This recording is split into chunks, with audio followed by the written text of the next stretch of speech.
Day one of media sessions are in the book here at State Farm Stadium in Glendale, Arizona. We have finally heard from the Alabama Crimson Tide and head coach Nate Oates as the road to the Final Four is just 2 days away, Simon. I mean, it's so exciting to finally be here. And for the first time ever, we get to say Alabama is here. Let's take a look behind us. Obviously, we see this bracket. Alabama's never been in that spot in the bracket before. It's just a surreal moment for everyone involved in this program. I know Auburn fans felt the same way just a few years back. They never thought that this reality could be theirs. They see it every single spring. It's a staple of the sports calendar, but it felt so far from these two schools, and specifically with Alabama being so dominant for as long as they have in football. Yep. That it seems like that is the only sport you can achieve such high success in such dominating fashion. But guys, they got a basketball team too, and they've done pretty well in the last 5 years. Just a football and just a gymnastics school, no more? No, not a baseball school too, not just a softball school, not just a rowing school. They're a men's basketball school too. And I know, like, every single guy in this locker room, this is why they came to Alabama. Mm-hmm. And as we talked with the guys today in one of the sessions, a lot of transfers came in, a lot of freshmen came in to compete for a national championship at Alabama. That, like, going back to that other point, that's not what previous players could earnestly say, because that was not the realistic expectation for this program. Nate Oates has totally changed things with that. And I think that's something I really took away from these media sessions today, is just when you sit back and you do appreciate what you said, how many of these guys had to go the mid-major route and grind in order to get to a Final Four eventually. You see it with Grant Nelson. You see it, of course, with Mark Sears. He was really talking about how appreciative he was, especially being the lone Alabama native on this team. It's just really amazing. It's such a big moment for him.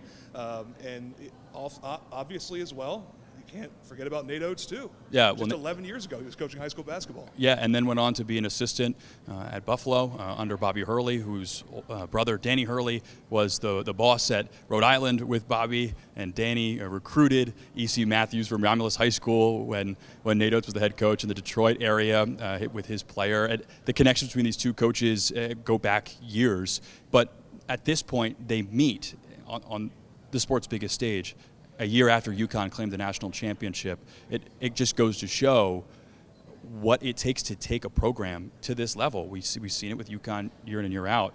Alabama has been able to do that. I really just can't just shake that notion that Alabama has turned itself into a basketball school in the way that it can be an everything school and everything else too. Yeah, it was no mistake that they're the #1 overall seed last year. It's no mistake that they're in the Final Four this year. This was bound to happen, and it has been just filled with just a mindset of we're going to get these tough, gritty, grinder guys. It starts with the head coach, and also, of course, there was plenty of funding and support that came from boosters, fans, etc. Yeah, so I think fans especially, this is what this feels like.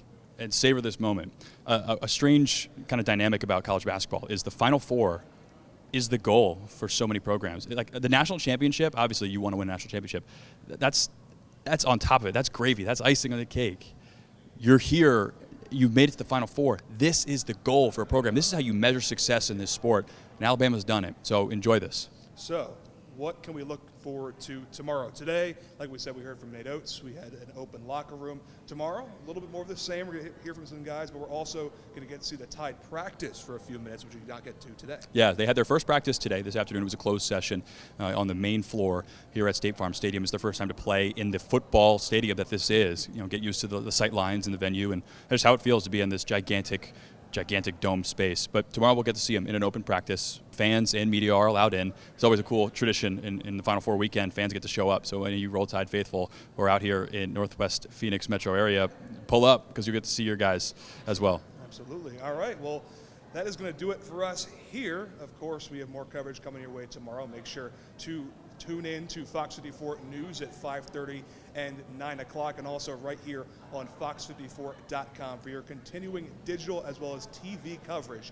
of Alabama's first ever trip to the Final Four. From Glendale, Arizona, that's Simon Williams, and I'm Nick Kuzma, Fox 54 Sports.